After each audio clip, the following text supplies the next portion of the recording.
bandiraɓe musidɓe tedduɓe yeɓiyankoɓe ayawo télé Foutan garti e kabruji tigui kaɗon landa dawrugol leydi Sénégal ngal ɗon dingiral eɗen gandi hande alkamisa 16 lewru février 2023 ɓesgu leydi Sénégal koko fanno tigui beele mo notoy walla notoyta kanko oɗon leader mo Pastef Ousmane Sonko e oɗon ganda tigui Mame Mbaye Niang ko alhaali tigui diffamation woni tigui Mame Mbaye Niang de sanga Ousmane Sonko wi tigui Mame Mbaye Niang hol enquête dewɗe mum woni enquête IGF inspection générale des finances ene wayno noon oɗon alhaali Mame Mbaye Niang tigui wi Ousmane Sonko takki ɗum saabu tigui ganda ko wonde ministre ala tigui rapport IGF bawɗo tigui rewde buma ene wayno hande wonno wadu mabɓe Ousmane Sonko yeehi jaboyade kono tigui avocat ji Ousmane Sonko namdema tigui yo oɗon juge hokku ɗumen jewtude nder koye mumen e oɗon tuma juge hokkiɓe ganda ko hojomaji capantati yoɓe jewtide nder koye mabɓe kono de ɓe garti wiide juge haaɓe jiiɗi ganda tigui ganda ko hebindade ɓeydade tigui famde oɗon dossier ko yehere dow majjum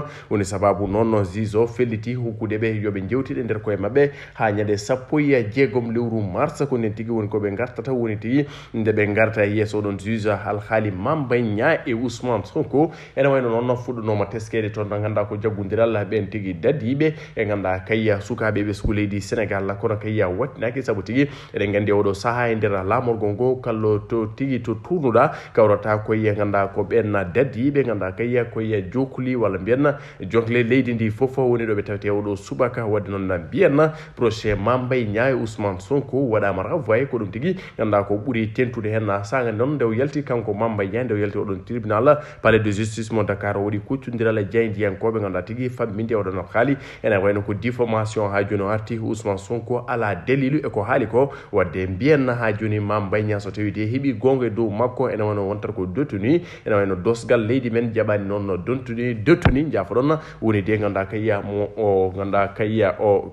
natɗo e nder dumbirdu hebde tigui fartange jeeyde sumgoji lefol laamu wadde mbiyen Ousmane Sonko so tawi tigui Mame Mbaye Niang heeɓi gonga e dow makko ene wayno 2024 wona ko hoorejo Pastef o ɗum noon saabi ganda ko hallaji ene jaahe ene garta ɗum noon wadde mbiyen kaɗo haala nena saabo alhaali Adji Sarr e kanko Ousmane Sonko yejjirede oɗo saaha walla mbiyen oɗon alhaali tigui ganda ko woppede caggal hande noon ko hakkude makko Mame Mbaye Niang so tawi hunde ne haɗamo ɗanade hande e wiide tigui ganda ko ɓen ɓe haqqillaji mumen feɗɗiti to banggue politique foti hadde mo ɗanade ko alhaali makko e Mame Mbaye Niang ɗum noon wawi walla mbiyen ene jogui ganda kay doole haddemo yaade 2024 te ɗum noon ganda tigui waɗani arrangé Ousmane Sonko Mame Mbaye Niang noon nde yalti ene jeeya ko ɓurɗen teskade kongue makko Ousmane Sonko yawima ENA école normale d'administration to yaltiro ganda tigui saabu jaltude ENA fotani tigui ganda kayya jawodirde walla mbiyen wiide tigui ganda ko ministre waɗama épinglé taw kay ko rapport IGF o wi ko gacce mawɗe ganda tigui Ousmane Sonko waɗani ENA saabu Ousmane Sonko wiide ganda ko yaltude ENA wonde produit ENA fotani tigui ganda ko jawdirde ɗum noon o wi ko so tawi de neɗɗo yeehi ha tuumi neɗɗo takki neɗɗo ganda ko takkaɗo foti ganda tigui wiide renvoyé kono kay wona takkuɗo ne foti sembude wadde hande o wi ko renvoi ɓurno ganda tigui ɓadade koye makko kono wona Ousmane Sonko ganda tigui fonno wadde renvoyé walla mbiyen wona avocat ji mum fonno tigui wadde renvoyé ɗin avocat de la défense wadde mbiyen ko hunde tigui ganda kayya ala taw walla mbiyen so tawi ko roguere mbiyende ɗiggani te nde suwa taw yuppede hakkude Ousmane Sonko e Mame Mbaye Niang wonata ko ñande 16 ɗum tigui woni décision oɗon juge teskama noon hande ganda ko yogue nder Dakar waɗede ganda tigui des fils électriques walla mbiyen massage électrique ha tenti tigui oɗon palais de justice ene wayno yogue grille mbaɗa ko électrique masse woni hen saabu tigui ɓeɗon seppoɓe eko way noon ɗum noon ganda ko ɓesgu leydi ndi jirani ɗum jonnani ɗum ganda tigui ko wawi lorde walla men ko wawi waɗi fittanu ganda tigui laamu ngu farani waɗa ɗum en teskima nane nde Ousmane Sonko yahata ene wayno noon en ji ganda tigui ɓen ɓe ganda ko dadi ɓe naare oɗon cortège makko yidde tigui ganda ko wadde wona gueɗe wadde mbiyen ɗum noon tigui ganda ɓe jonnani ɗum kamɓe tigui ene wawi taw ko ɗum jeeya ganda ko waddi seppo ngo walla mbiyen ko waddi ñaññere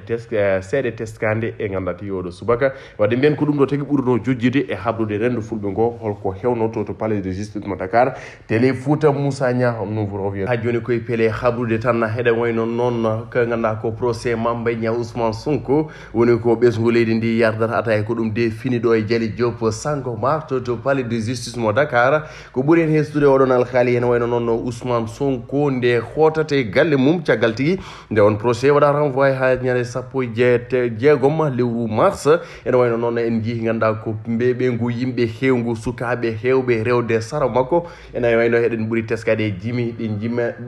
ɗeɓe jimanno soko laaledi nañla dor sa memimo commune memoɓe ma sa memimo commune fewɓe ma Ousmane Sonko président Ousmane Sonko sukaɓe ganda tigui wullago ko woto ganda ko jimol ngol ko gotol eɗen jiiya tigui haɓe jogui ɗiɗon leppi drapeau ji leydi Sénégal aɓe jirlo ɗum dow ene way noon teskama noon yimɓe hewɓe rewde makko oɗon cornice Ousmane Sonko omo hoota to ganda tigui wiyete cité Keur Gorgui ene way noon teskama hen ganda tigui yimɓe hewɓe tigui rewde makko eɗen gandi tigui ganda ko oɗo saaha noon hewɓe noon ene tawi takko makko kanko Ousmane Sonko saga noon nde cortège oɗon no ummade tigui ganda ko palais de justice yetti hayde saktirde RFM radio Futurs Médias ene way noon teskama ganda tigui ɓeɗon dadiɓe wadɓe ɗon gaz lacrymogène wadde gaz e oɗon fulla ganda tigui tasde tigui ɓeɗon yimɓe rewɓe Ousmane Sonko ene way noon oɗo saaha noon jaggodiral hakkude ɓen ganda kay ko dadiɓe e ganda tigui wondiɓe Ousmane Sonko ɗum tigui teskere takko Médina to cortège Ousmane Sonko yaranno enen gandi noon ganda ko mbeɓe ngu yimɓe beele ko trouble à l'ordre public beele ɓe potani rewde Sonko beele ɓe potani wullude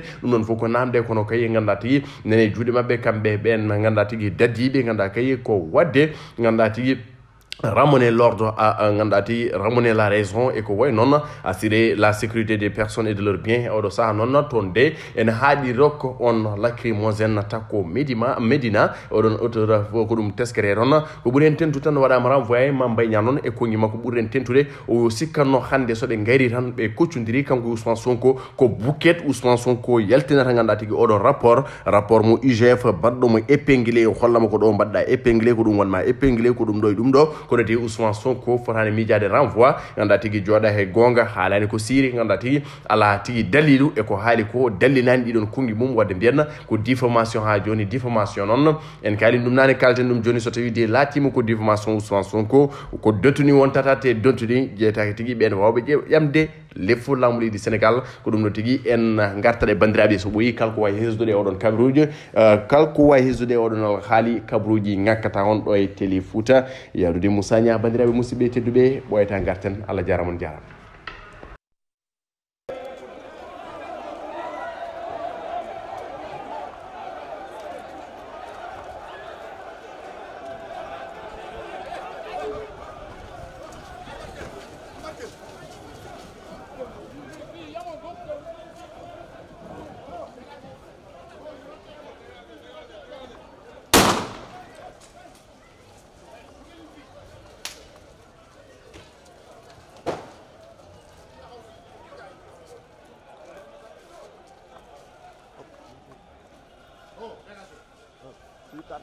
Dégagez d'ici.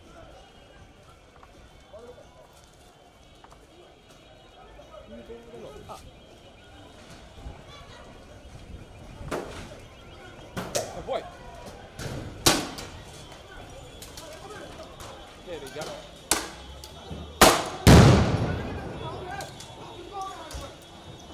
Oh, progressez.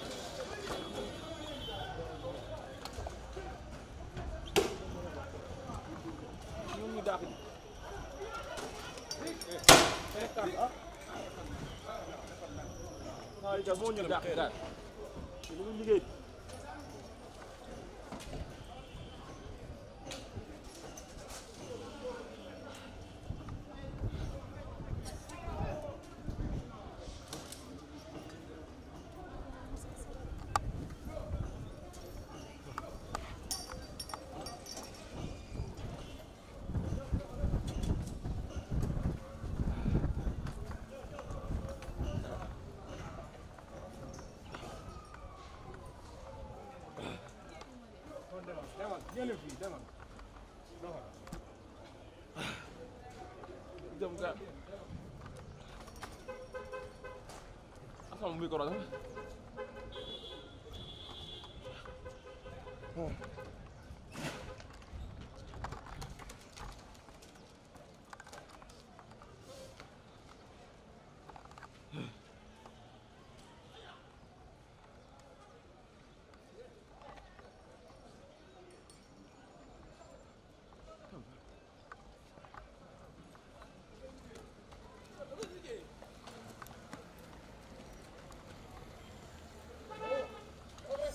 Punjab.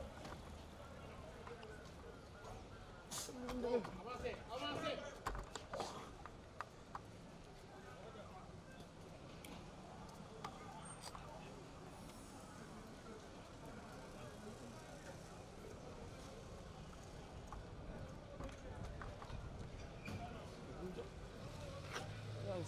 avancé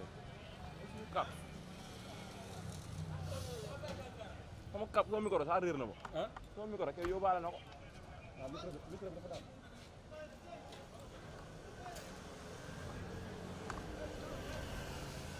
fuñ jógee bi fuñ jëm dimanche ñu dafa dugg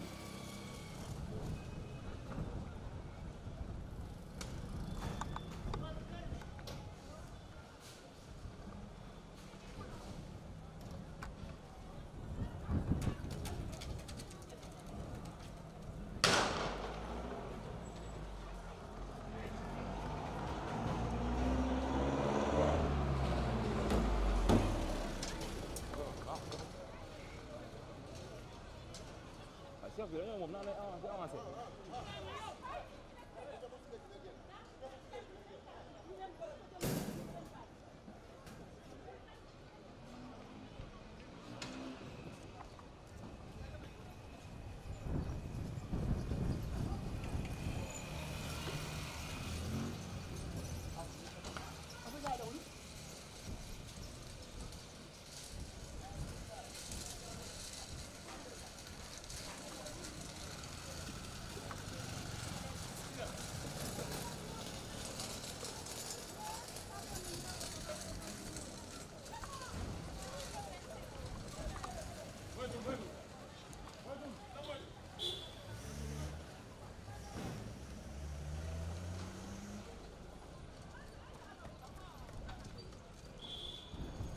ñu ne kuñ jàpp tey nga woy mbay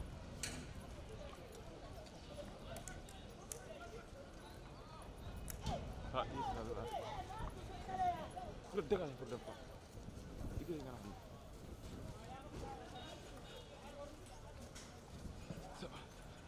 yéen a ngi gis policiers yi ñooy dàq booy ñoo ñu jéem a dàq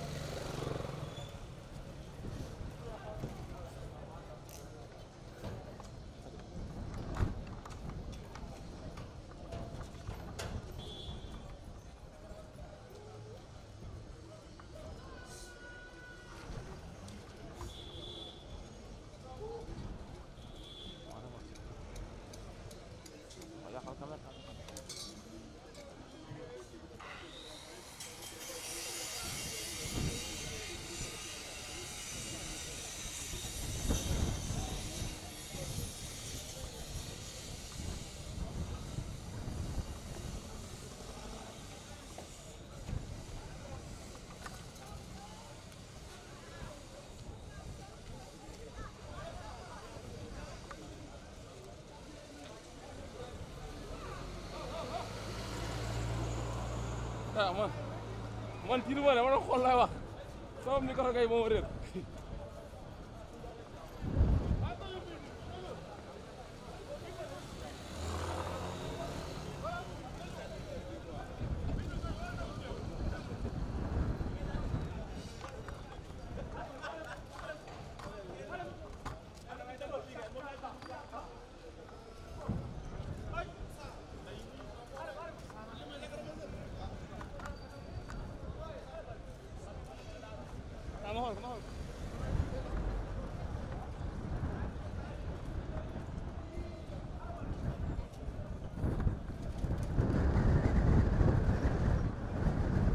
baaxul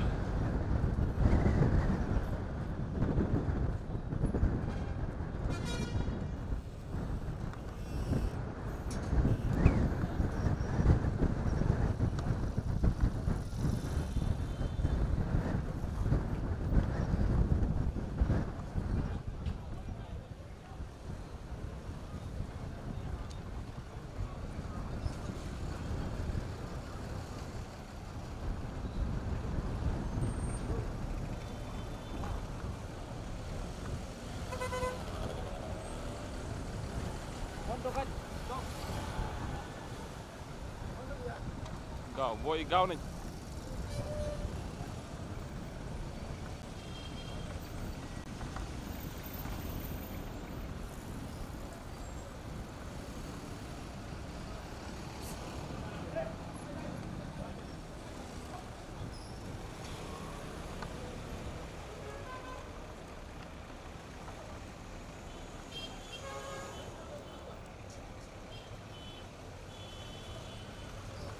topp ba sonn doo gis dara sonn naa de.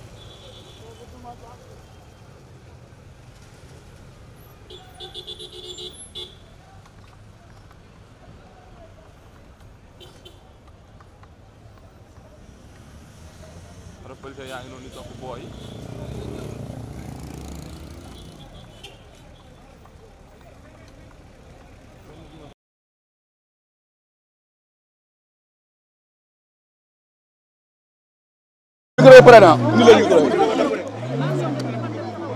merci beaucoup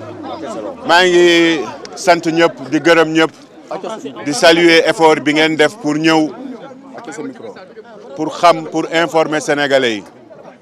pour informer suñu mbokku sénégalais yi informer suñu mbokku àdduna bi parce que lii jàpp naa ni que lu ordinaire la procès bu ordinaire la war a nekk procès bu simple la war a nekk procès bu amul benn jafe-jafe la war a nekk moom nee na am na rapport bu ma épinglé moom ki jàngee ENA nee na am na rapport IGE bu ma épinglé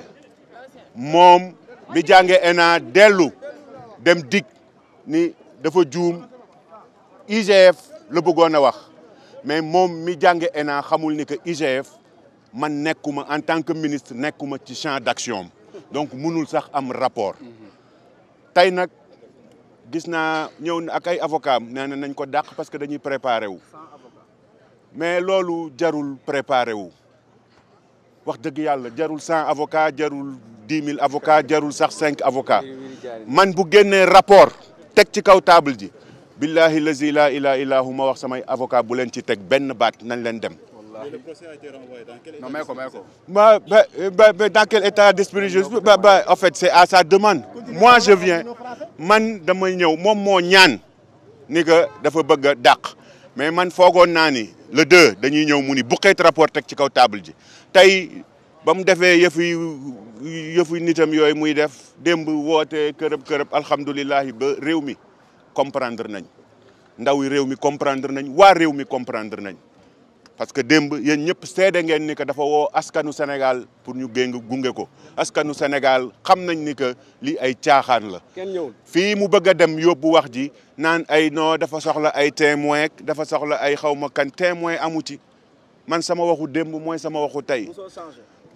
neewuma rapportu IGE neewuma rapportu IGF neewuma rapportu Cour des comptes neewuma na indi rapport gis naa leen nag ñuy dagg naan non Mame Mbaye nee na rapport am na rapport amul musuma bañ a wax ni que man maa bind demandé pour ñu auditer te nag ñi jàng laa wax de ñi jàng xam nañ ni que booy engagé audit au moins audit boobu mënu laa jàpp waaye moom comme que nee na ñun ay nilaar lañ mais moom xam-xamam matul. si mbir rapport boobu gis nañu après da ngaa jot a démissionné si gouvernement bi après ñoom ñu wax ni xam nga loolu dinaa dem dinañ def point de presse ma wax leen. En français, je voudrais remercier ma famille, ma femme, mes enfants, mes frères et mes parents, mon leader et les gens, les militants de notre coalition. APR, Benno Bokk Yakaar, pour leur soutien et l'ensemble des associations de jeunes et de femmes qui continuent à me manifester leur soutien à travers des messages. Je pense que c'est quelque chose, de très simple, de très banal. Ça devrait être un procès banal. Une personne qui accuse un citoyen qui dit détenir un rapport. Mais on n'a pas besoin de 1500 avocats, on n'a pas besoin de renvoi. Moi, s'il produit ce rapport-là, que ça soit un rapport de l'IGE, que ça soit un rapport de l'IGF, que ça soit un rapport de la Cour des comptes, que ça soit n'importe quel rapport, même de services de renseignement étrangers, si M. Sonko produit ce rapport-là, moi, je me constitue comme détenu. Aujourd'hui, il a fini de prouver que l'incompétence qu'il accuse, l'incompétence qu'il qualifie, qu'il utilise pour qualifier ses adversaires, aujourd'hui, c'est lui qui est incompétent. Un monsieur qui est sorti de l'ENA, qui a fait 15 ans au ministère des Finances, quand il pense qu'un rapport des services de l'inspection générale des finances peut épingler un ministre de la République, c'est parce que vraiment il faut être un abruti. Aujourd'hui, son comportement et son discours a agressé l'école normale des administrateurs civils. Parce que ce n'est pas possible. Un ministre ne peut pas être dans le champ de l'IGF. Ce n'est pas possible. Il dit que oui, il y a des rapports. Oui, quand on fait un décret pour demander à ce qu'une personne soit relevée, on fait un rapport. Ce rapport-là, on peut l'appeler rapport de présentation. On ne demande pas au président de la République de renvoyer une personne qu'il a nommée par décret. Mais je viens de comprendre que même lui, malgré ses accusations, il ne savait même pas que moi, je n'ai jamais été coordonnateur. Je n'ai jamais été coordonnateur du PRODAC. J'ai été ministre de tutelle. Aujourd'hui, s'il y a des problèmes à la SICAP, on n'appelle pas Ablaye Sow. S'il y a des problèmes à la Sénélec, on n'appelle pas le ministre de l'Énergie. S'il y a des problèmes au coude, on n'appelle pas le ministre de l'Enseignement supérieur. Au nom de quoi est-ce qu'un énarque, quelqu'un qui prétend détenir des documents, un énarque qui pense que moi je peux être épinglé par un rapport de l'IGF. C'est la honte. Maintenant, on a vu que ce rapport-là a poussé votre démission lorsque ça a été Monsieur, moi, je suis cohérent. La même volonté qui m'a poussé à proposer ma démission au président de la République, c'est la même volonté aujourd'hui qui m'anime pour aller jusqu'au bout, pour montrer à mes concitoyens que ce monsieur-là est un menteur. Toujours la constance. Je vais le dire. Moi, j'ai démissionné parce qu'il y avait une clameur publique organisée. J'ai proposé au Premier ministre d'antan, Boun Abdallah Dionne, ma démission pour mettre à l'aise tout le monde et me soumettre à la justice, tel que je suis venu me soumettre à la justice. Je ne manipule personne. Il ne faut pas qu'on soit dans la manipulation, qu'on soit dans le divertissement. Moi, j'ai honte. J'ai honte pour ces cadres qui se disent respectueux de Pastef. Parce que si c'est cette personne-là qu'ils veulent faire, qu'ils proposent comme président de la République, vraiment, il a abruti notre pays. Merci. Merci beaucoup.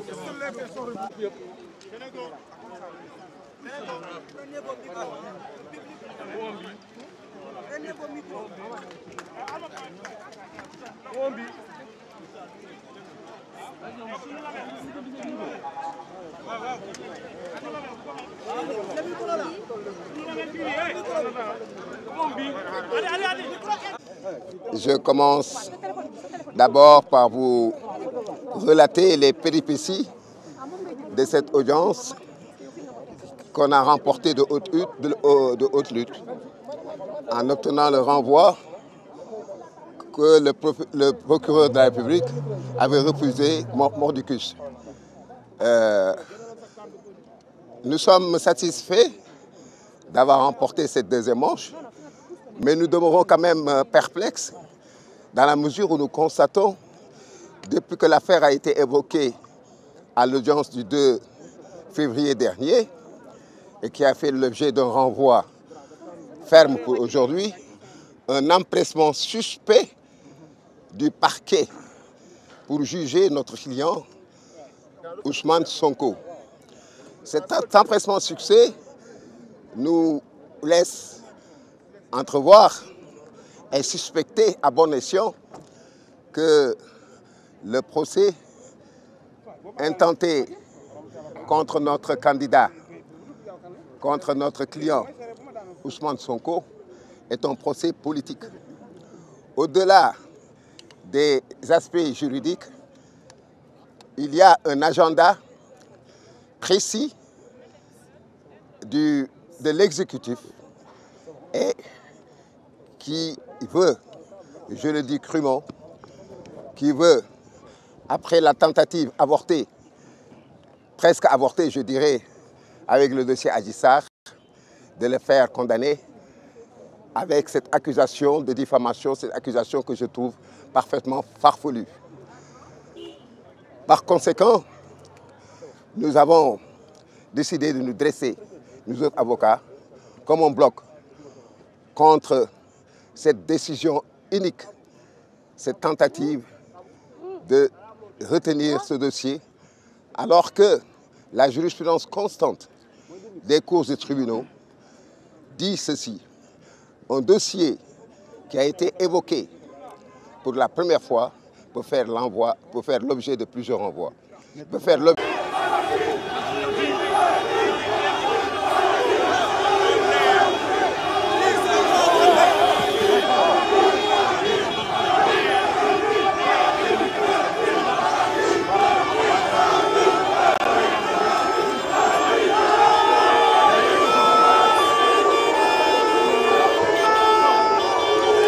Progress,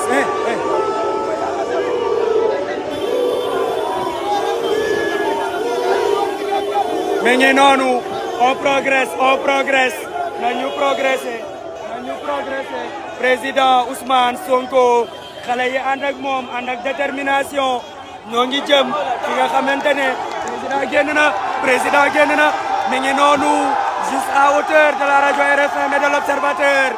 le président Ousmane Sonko mi ngi noonu président génn na nee na xale yi nañu dem yëkkati na loxo yi ca kaw c'est le choix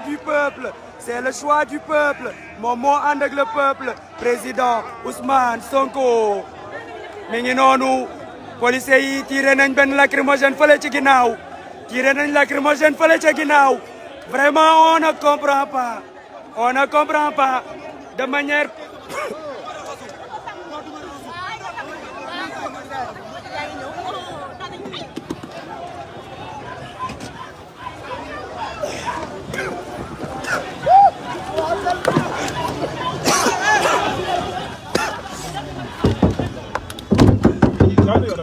demal da jox gaz